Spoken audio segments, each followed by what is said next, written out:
Bom dia. Feliz sábado. Vocês estão bem?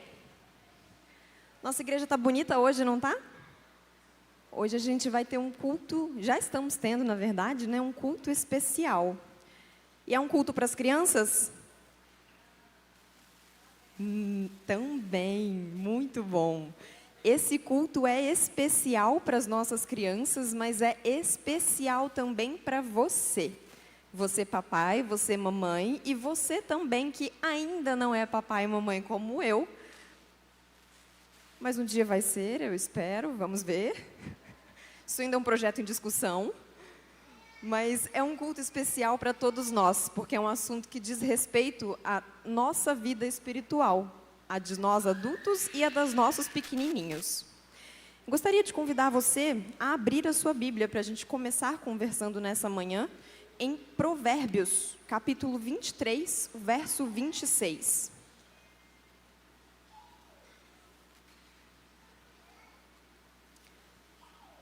Provérbios, capítulo 23, o verso 26. Antes da gente ler, para a gente começar de verdade, vamos falar com Deus? Feche seus olhos nesse momento.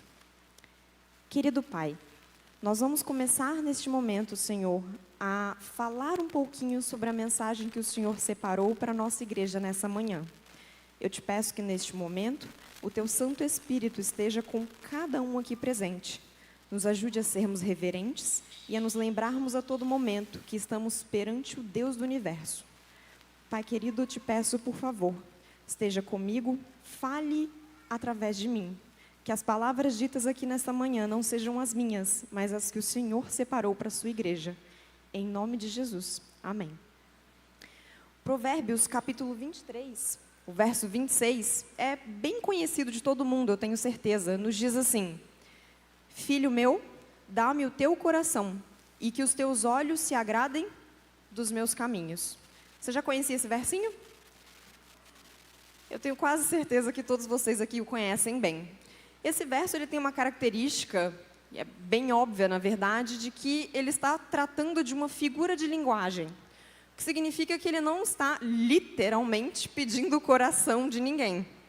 Mas a palavra coração, quando é dita dessa forma na Bíblia, ela aparece algumas vezes como uma metáfora, uma figura de linguagem que diz respeito à sua vida. Jesus, ou Deus, ao longo de toda a Bíblia, se refere à entrega da nossa vida, à entrega do nosso coração.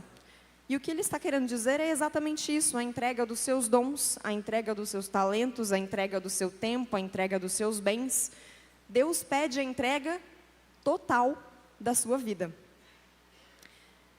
E um detalhe importante, que eu não sei se você já reparou, mas a Bíblia, ela é cheia de história de pessoas que fizeram essas entregas. Você já reparou? Pessoas que doaram os seus bens, pessoas que doaram os seus talentos, pessoas que doaram o seu tempo, pessoas que doaram a sua família ao altar do Senhor. A Bíblia é cheia de histórias de entrega. E o que é maravilhoso, porque, e aqui eu quero me dirigir um momentinho especial para os papais e mamães presentes. A nossa história, tudo o que nós vamos fazer ao longo da vida, pede por um modelo. O ser humano olha alguma coisa que alguém fez, alguma coisa na história passada, alguma coisa que ela viu na escola, alguma coisa que a professora ensinou, alguma coisa que ela viu a mamãe e o papai fazendo, e a gente repete. Nós olhamos modelos. Então, papai e mamãe, você tem uma grande responsabilidade na sua mão. Porque o seu filho vai olhar para você e vai te copiar. Ou você nunca se pegou fazendo alguma coisa aleatória, ou falando alguma frase aleatória, e quando você se deu conta, minha mãe fala desse jeito. Meu pai fazia isso quando eu era criança, e eu não gostava, por que eu estou fazendo? Quem já fez isso? Não é mesmo? Nós olhamos modelos, e nós repetimos modelos. Não é à toa que a gente estuda história. Porque a nossa sociedade olha as sociedades passadas, as histórias passadas, tenta descobrir ali o que deu certo e o que não deu e tenta, mais ou menos, não replicar os erros que aconteceram no passado. Nem sempre funciona, mas é o que a gente vem tentando fazer. A gente olha modelos e replica. E Deus sabe como é, Ele já sabia disso. E é por isso que Ele deixou isso aqui para você. Um modelo completo e prontinho, que é só a gente seguir. E aqui tem histórias de todos os tipos de modelos que você quiser. Das que mais te agradarem, aquelas que você não olha tanto assim, mas tem modelo para tudo aqui dentro. Pessoas, como eu falei, que entregaram talentos, pessoas que entregaram a família, pessoas que entregaram tempo.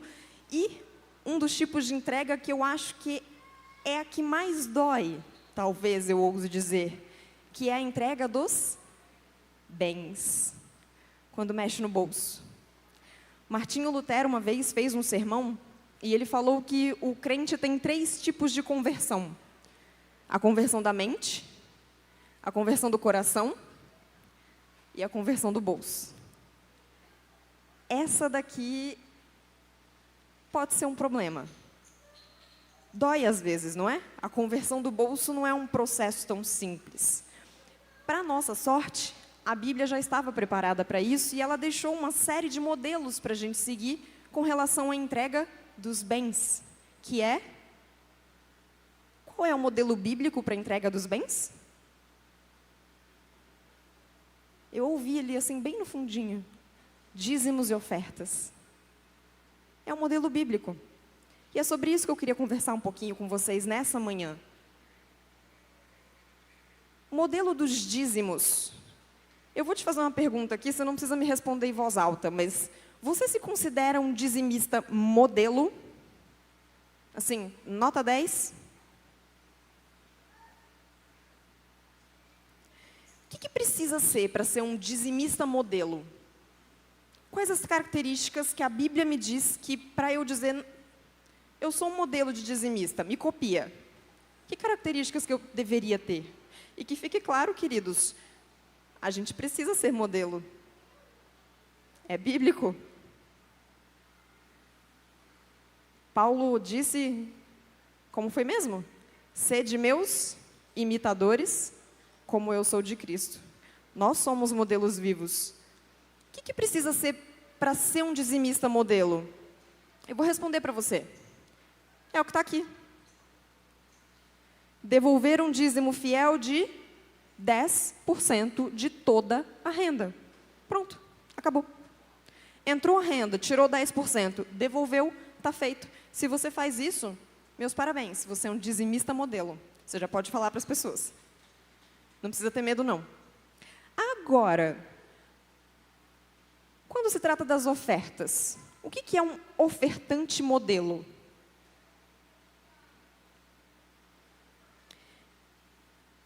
Eu diria que uma primeira característica seria que a oferta deve ser proporcional. De onde você está tirando isso, Aline? Do modelo. Quando Zaqueu. Quando Zaqueu fala que ele precisa fazer um acerto de contas ali nas finanças dele, e ele vai para Jesus, ele fala que ele vai devolver 50% do que ele havia pego dos outros. Ele usa porcentagem, proporção. É o modelo bíblico. Deus gosta de porcentagens, não é à toa que ele deixou os 10% dos dízimos. Quando a viúva pobre vai fazer a sua oferta no templo, e Jesus a elogia quando vê ela colocando 2 moedinhas no cofrinho do templo. Qual foi a porcentagem da oferta dela e por que Jesus a elogiou? Ela deu 100%. Quando Jesus chega para o jovem rico e fala com ele, vem e me segue, doa tudo. Quanto que Jesus pediu? 100%. Eu estou falando que precisa ser 100%? Eu estou dizendo que é uma porcentagem. Jesus trabalha com porcentagens. Ele espera que a nossa oferta seja proporcional às nossas rendas, assim como é o nosso dízimo. Uma oferta modelo também deve ser o melhor. Não é à toa que quando eu venho aqui falar com vocês, que na semana que vem é sábado das primícias, eu olho para você e falo, pega aquele cacho de banana que está mais bonito na fruteira. Porque a sua oferta precisa ser o melhor, não é de qualquer jeito. Quando os judeus iam separar dízimos e ofertas, era um processo interessante. Digamos que eles fossem, como muitos eram, pastores de ovelhas. Um chute aqui, digamos que ele tinha 100 ovelhas, para a gente simplificar a conta, e ele devolver dízimos e ofertas. Para o dízimo, ele simplesmente abria a porteira, ia passando as ovelhinhas, ele ia com uma tinta, marcando as ovelhas que passavam. Passou uma doente, passou uma capatinha quebrada, marcou, é dízimo. Dízimo é 10% da tua renda e boa. Para as ofertas, não. Para as ofertas, ele ia selecionando, ele olhava todas as ovelhinhas e fala, qual é a mais bonita? Essa daqui não está doente, então essa pode ser oferta. Essa daqui está, ó, gordinha, bonita, branquinha bichinha, pode ser oferta. A melhor. Oferta precisa ser o que a gente tem de melhor. Oferta precisa ser planejada. Vale eu chegar na igreja e falar, esqueci a oferta. O diácono passando, pega a carteira, vê o que tem lá dentro, corre qualquer nota. Isso é oferta? Isso pode ser no máximo esmola, irmão, me desculpe. Mas oferta não é. Oferta você pensa antes. Oferta você planeja. Quando eu conversando com o Gui em casa, sobre assunto de dízimos e ofertas, ele me contou uma coisa interessante que não me foi ensinado quando criança, mas eu achei muito gracinha. Meus sogros ensinaram a ele, hoje em dia a gente já não faz mais isso porque é praticamente tudo digital, né? Então, dízimos e ofertas acabam indo por transferência também. Mas quando dízimos e ofertas eram em notinhas ou em moedinhas, eram as notinhas mais bonitas, que você separava antes em casa. Então, se tinha 2 notinhas, e uma estava mais limpinha, mais novinha, menos amassada, aquela era oferta. E era separada com antecedência em casa, para trazer pronta para a igreja. Qual o resultado disso, você, mamãe e papai que está me ouvindo? Meu marido foi ensinado a isso quando criança. Ele só não faz mais, muito recentemente, porque agora é transferência bancária. Porque até esses dias ele fazia igualzinho. O que você ensinar para o seu filho agora, a respeito de dízimos e ofertas, vai ficar na cabeça deles. Oferta deve envolver um sacrifício pessoal. É gostoso tirar o dinheiro que deveria ser da sua família, o dinheiro que você pode estar fazendo uma viagem, comprando alguma coisa que a casa está precisando, guardando para aposentadoria. É gostoso tirar da tua família e colocar na salva? Não é. Mas não é para ser. É para ser um sacrifício. A oferta ideal deve trazer alegria ao doador. Mas como assim, Aline? É um sacrifício, mas deve trazer alegria. Exatamente. A gente doa as ofertas com alegria, porque a gente sabe os efeitos que ela tem e a gente sabe para quem a gente está doando. Dói no bolso? Pode doer, mas a gente sabe o propósito. Oferta deve ser dada por amor. Oferta deve ser regular. Tem dízimo? Tem oferta, é simples. Oferta deve ser voluntária. Oferta deve ser dada com liberalidade e, por último, mas não menos importante, oferta deve levar salvação para muitos. Eu vou repetir a pergunta que eu fiz agorinha para você. Você é um ofertante modelo?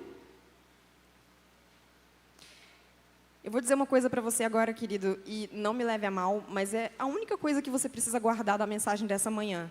Só existe um ofertante modelo. Bíblia inclusa. Só teve uma pessoa que deu a oferta perfeita.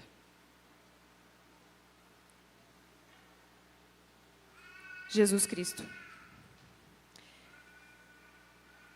Jesus, ele deu uma oferta proporcional.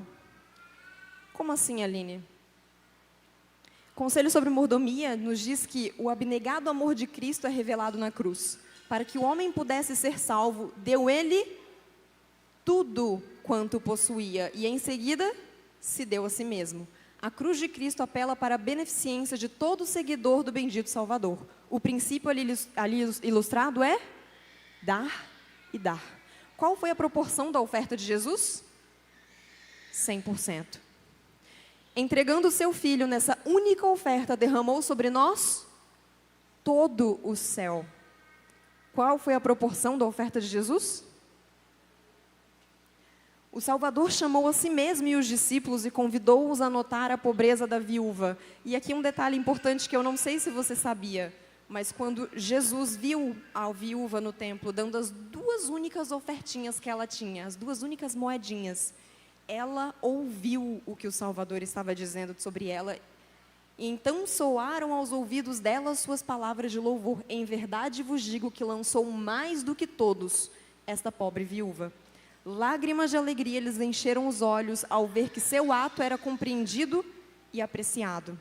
Ela deu 2 moedas, enquanto várias pessoas estavam dando sacos de dinheiro. Por que a dela foi maior do que todos os outros? Porque com Deus não é sobre quantidade. Não é sobre quantidade. É sobre a proporção. Jesus louvou a oferta daquela viúva, porque a oferta dela era igual a dele. Ela deu 100%. A oferta perfeita de Jesus foi separada como o melhor. O Senhor Deus do céu reuniu todas as riquezas do universo e as depôs para adquirir a pérola da humanidade perdida. O Pai entregou todos os seus recursos divinos nas mãos de Cristo para que as mais ricas bênçãos do céu pudessem ser vertidas sobre a raça decaída. O que Deus entregou? Tudo. Cristo deliberou em concílio com o Pai. Você consegue imaginar isso? Uma reunião entre Jesus e Deus. Nada poupar, por custoso que fosse, não reter coisa alguma, por mais elevado que fosse o seu valor, para livrar o pobre pecador. Ele daria o céu inteiro a essa obra de salvação, de restaurar a imagem moral de Deus no homem. Você consegue imaginar isso? Uma reunião entre Deus e Jesus, e eles dizendo: quanto que a gente vai dar para salvar a Aline? Quanto que a gente vai dar pela igreja de Jardim da Penha? Nada foi poupado, pensando em você. Jesus deu a melhor oferta. A oferta de Jesus foi planejada. Quando a raça humana caiu, não foi um supetão para Jesus, ele falou: e agora o que a gente faz? Quando a queda aconteceu, tudo já estava planejado. Vai comigo em Gênesis, capítulo 3, o verso 15. Gênesis, capítulo 3, o verso 15. Nos diz: porém inimizade entre ti e a mulher, entre a tua descendência e a descendência dela. Esta lhe ferirá a cabeça e tu lhe ferirás o calcanhar. A primeira profecia bíblica da vinda do Messias já estava planejado desde muito antes da queda. Acompanha comigo agora, Números, capítulo 9, o verso 12. Aqui é um versinho falando sobre os rituais da Páscoa.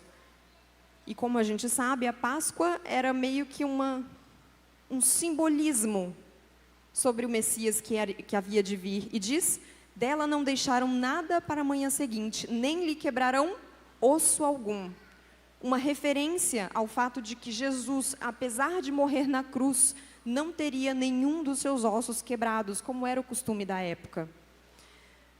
Vira um pouquinho mais das páginas da tua Bíblia, vamos para Salmos, capítulo 22, o verso 16.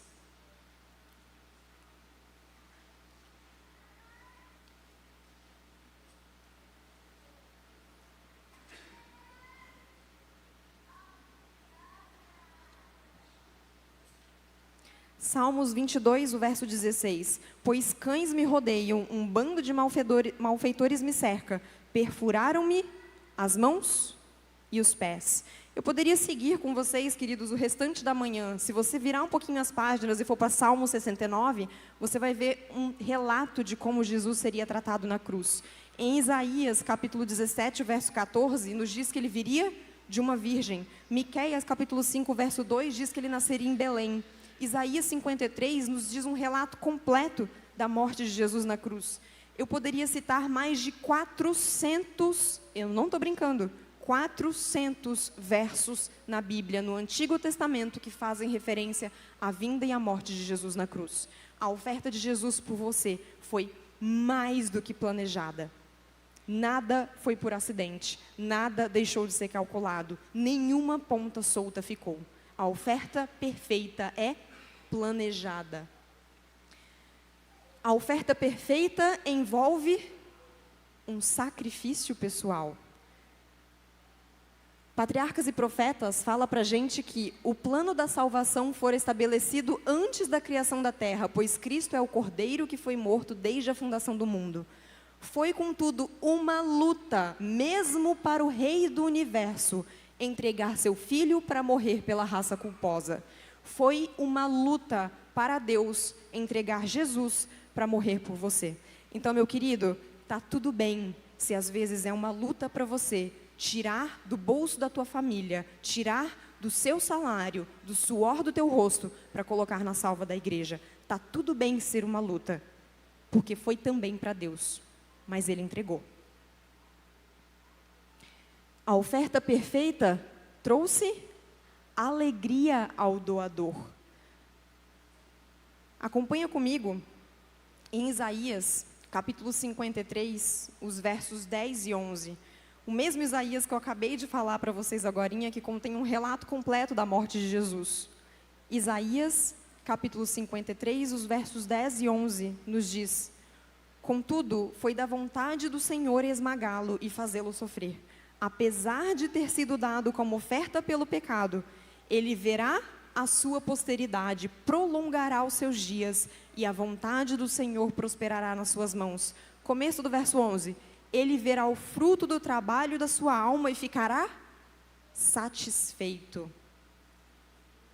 Deus ama a quem dá, é o que está escrito na Bíblia? Deus ama quem dá, basta dar. Deus ama a quem dá com alegria. Você não precisa dar ofertas, meu querido, para que você seja amado por Jesus, você já foi. Mas quando a gente dá com alegria, nós nos assemelhamos à maior oferta do mundo. Nós nos assemelhamos ao único modelo de oferta possível, que é o nosso Salvador.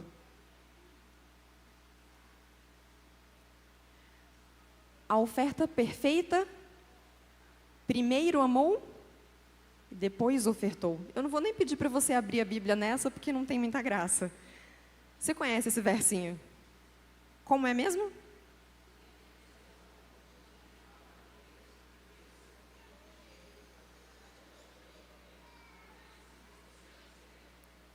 Porque Deus amou o mundo, Ele ofertou. Ele amou primeiro, ofertou o Filho depois. Testemunhos para a igreja nos diz: pense no maravilhoso amor do Salvador. Quando ainda éramos pecadores, Cristo morreu para salvar-nos da morte eterna. Cristo amou você bem antes do sacrifício dele, bem antes de você tentar ser um cristão um pouquinho melhor.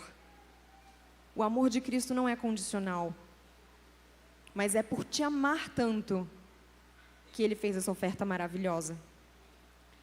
Então, o que Ele pede de você, meu querido irmão, é que você o ame. E porque o ama, você oferte. A oferta perfeita é dada de forma regular. Como assim, Aline? A morte de Cristo foi só uma vez na cruz e você está me dizendo que é uma oferta regular? Lamentações, no capítulo 3, versos 22 e 23, nos dizem: A bondade do Senhor é a razão de não sermos consumidos. As suas misericórdias não têm fim. Renovam-se a cada manhã. E grande é a sua fidelidade. Deus nos dá regular, graciosa e abundantemente. Cada bênção terrestre provém de sua mão. O que ocorreria se o Senhor deixasse de outorgar seus dons a nós? Quanto clamor de desgraça, sofrimento e necessidade subiria da terra? Necessitamos diariamente do infalível fluxo da bondade de Jeová. Jesus te concede todos os dias o acesso à sua graça, por causa da sua oferta. A oferta de Cristo por você é regular, ela não falha. A oferta de Deus é voluntária. O plano da redenção foi inteiramente voluntário da parte do nosso Redentor, e é o propósito de Cristo que toda a nossa doação seja voluntária, assim como a oferta dele foi por intenção, que a nossa também seja. A oferta foi com liberalidade. Quão grande foi a dádiva de Deus ao homem e como lhe aprouve fazê-la. Com liberalidade que jamais poderá ser excedida, ele deu para salvar os rebeldes filhos dos homens e fazer-lhes ser ver o seu propósito e discernir o seu amor. A divina oferta foi revelada em sua infinita profundidade. A Deus teria sido impossível oferecer mais. Você consegue imaginar isso? Deus Todo-Poderoso, onipresente, onipotente, onisciente, não tinha mais meios nenhum de doar mais por você? Você consegue imaginar o tamanho dessa oferta que Deus fez por você? Conta uma historinha que um anjo chegou para Deus logo depois do sacrifício de Jesus no Calvário e perguntou se Deus não poderia dar mais para salvar a humanidade. E a resposta de Deus foi: depois da cruz, eu não tenho mais nenhum centavo no bolso. A oferta de Jesus por nós foi tudo o que ele tinha. E por último, a oferta de Jesus trouxe salvação a muitos. Se você está aqui nessa manhã, é porque essa oferta te alcançou. Se você está aqui agora me ouvindo, é porque de alguma forma você olhou para a cruz de Jesus e foi alcançado por essa oferta. Quero contar uma pequena história para vocês, e eu prometo que eu estou finalizando. Eu não sei quantos de vocês aqui são de berço adventista. Deixa eu ver as mãos. Quem nasceu na igreja? Uau, é bastante gente. Ok, eu não nasci na igreja. Meus pais se converteram, eu era pequena. Mas a história da minha família é um pouco complicada. Quando eu nasci, meus pais moravam no porão da casa dos meus avós paternos. E acredite em mim quando eu te digo, pobreza era o menor dos nossos problemas. A gente vivia uma gangorra entre a miséria e a pobreza. E quando eu digo miséria, não tinha o que comer. Por algumas vezes, meus pais precisaram preencher aqueles formulários. Eu não sei se na cidade de vocês era igual. E também não sei se vocês vão saber desses detalhes, eu espero que não. Mas as prefeituras têm uns formulários para doação de alimentos para famílias carentes. E por algumas vezes, minha família precisou preencher aquilo ali para receber leite, para dar para minha irmã, porque não tinha em casa. Esses eram os momentos de miséria. Tinha uns de pobreza, que não eram tão ruins. Mas dinheiro era definitivamente uma questão. Só que, com tantos problemas que a minha família tinha, eu acho que era um detalhe. O começo da minha vida foi marcado por uma série de... Eu tenho dificuldade em falar sobre isso. Uma série de eventos. Meus pais não tinham nenhum preparo para serem casados, para serem pais. Eram praticamente duas crianças crescidas que estavam tentando descobrir o que faziam com aquilo ali. E a minha família viveu uma série de situações de violência, alcoolismo. Eu vou poupar a vocês os detalhes sórdidos. Mas o que eu quero que você entenda é que a situação não era boa. E o que eu falei para vocês no começo do sermão, que é uma dádiva e às vezes uma maldição, é que as mentes das nossas crianças, elas são uma esponja. O que você colocar ali, ela vai ficar. E eu lembro de alguns detalhes dessa fase da minha infância. Eu era muito pequena, mas por algum motivo o cérebro grava certas coisas. Eu lembro de um dia de madrugada, minha mãe me vestir com um vestidinho jeans. E o vestidinho tinha uma série de botõezinhos pequenos, em formato de rosto de gatinho. E eu lembro de alguns deles estarem quebrados. E lembro da minha mãe pegando a minha mão e saindo a pé na rua de madrugada. A gente estava andando rápido e estávamos indo em direção à rodoviária. A gente estava indo embora de casa. A gente fez isso algumas vezes. E eu lembro de andar na rua apertando aqueles botões nos meus dedinhos. Porque a sensação era... Eu era uma criança. Criança não tem que viver essas coisas. Eu poderia narrar para vocês aqui diversos outros eventos que a mente grava, não tem o que fazer. Mas o ponto que eu quero chegar é, a minha família era uma miséria. Mas um dia, a oferta de alguém chegou na minha casa. Eu não sei se você sabe o que é feito com o dinheiro que você coloca na sua salva. Eu vou te contar uma das coisas que podem ser feitas. Chegou um estudo bíblico na minha casa. A igreja manda esses materiais com o dinheiro que você colocou aí hoje. A história de transformação na minha família foi longa. E eu ouso dizer que ainda acontece. Mas Deus entrou na minha casa. Hoje eu sei que eu tenho uma família. E eu digo para vocês, sem nenhum medo de estar mentindo, todo pôr do sol na minha casa, quando sentamos aí o Gui, a gente tem um cachorrinho e a gente coloca as músicas para tocar, me bate uma sensação de, eu não mereço tudo isso. É uma gratidão tão grande, porque eu sei que a oferta de Jesus, ela é para me salvar e ela é para me levar para o céu, eu sei disso. Mas ela já me alcançou aqui na terra. A oferta que você coloca na sua salva pode ter esse efeito na vida das pessoas. Eu não sei se você já parou para olhar o que é feito. Não sei, você já pegou a contracapa da lição da escola sabatina? Já deu uma olhadinha? É a tua oferta que está indo lá. Pessoas que recebem alimento, pessoas que recebem Bíblia, que nunca tinham ouvido falar no nome de Jesus. A oferta tem poder de salvação. Como eu falei para vocês, a mente das crianças é uma esponja, para o bem ou para o mal. Tempos depois dessa história que eu contei para vocês, eu lembro de estar sentada na sala de casa com os meus pais, minha irmã. E meu pai chamou a gente para conversar. Porque ali a gente ia decidir um pacto de ofertas. Eu ainda era uma criança bem pequenininha. E nós decidimos ali um pacto de oferta. 10% de dízimo. Eu não vou expor aqui as quantidades de ofertas dos meus pais. Mas uma proporção de oferta. E ali a gente decidiu em família um outro sistema de doação de valores. E a gente definiu que a partir daquele mês, um percentual fixo seria doado para pessoas que têm necessidade. Porque assim como um dia alguém estendeu a mão para a gente, agora a gente pode estender a mão para outras pessoas.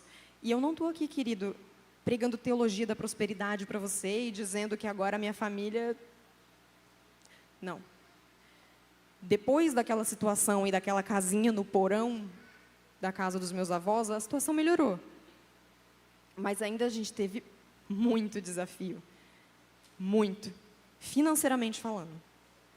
Mas eu te asseguro que depois daquele dia, que eu lembro especificamente da minha família reunida, ajoelhada, no chão da sala de casa, nunca falhamos com R$1 do nosso pacto. Porque não importava se estava tudo bem com as nossas finanças, se estava tudo bem em casa. A gente fez um pacto com Deus e ele seria mantido, porque ofertas são sistemáticas, planejadas, regulares, envolvem um sacrifício pessoal. O que você ensina para o seu filho hoje vai ficar na cabecinha dele.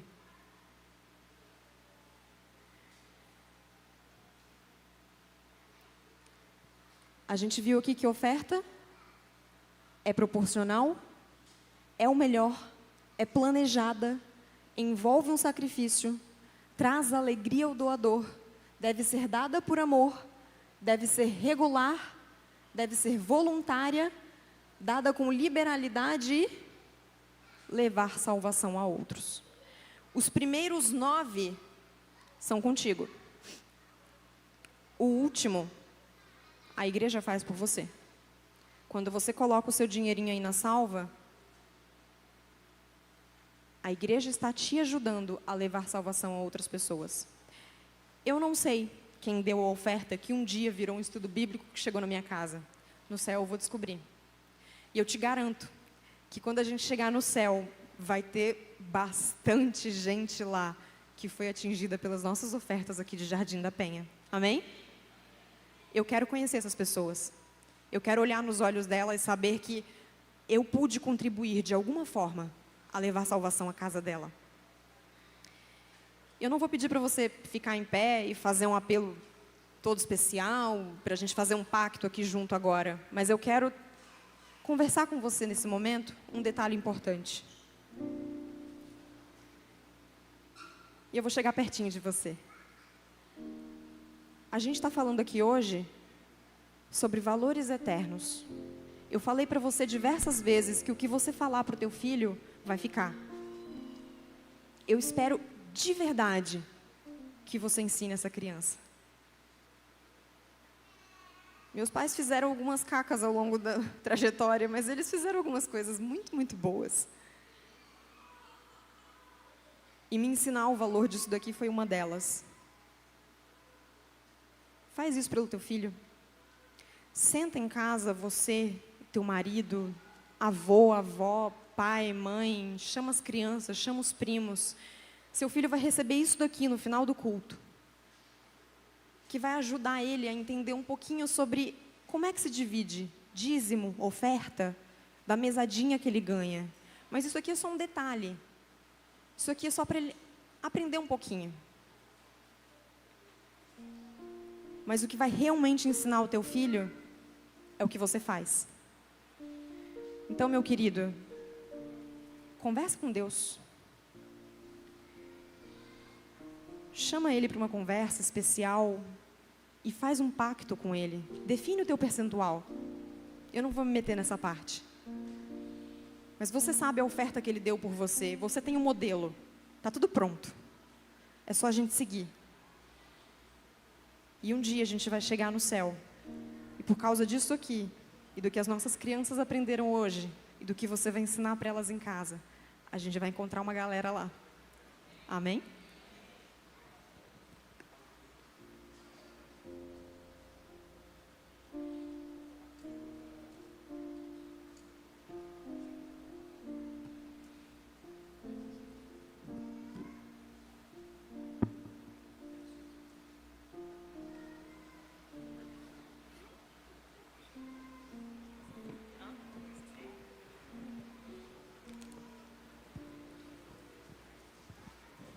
Convido os irmãos a colocar-vos em pé.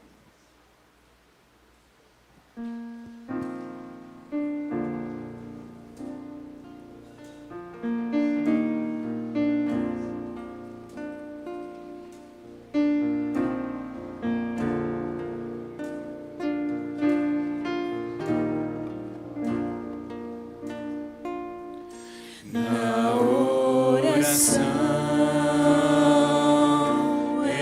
encontro calma. Na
Oremos.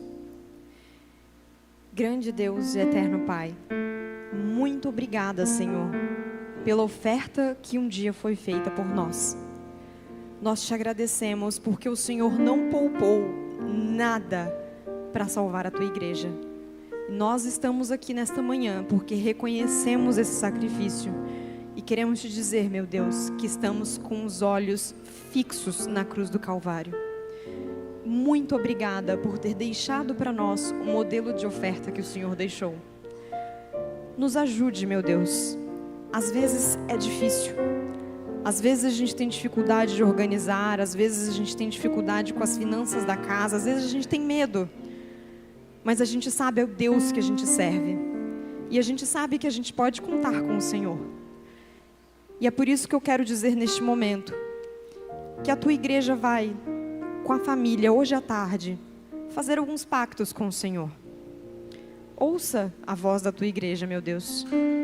E eu te peço neste momento, que cuide dos teus filhos. Nós vamos colocar os nossos bens, a nossa família e tudo o que temos nas tuas mãos. Cuide da gente, meu Deus. Nós somos teus filhos e nós confiamos na tua providência.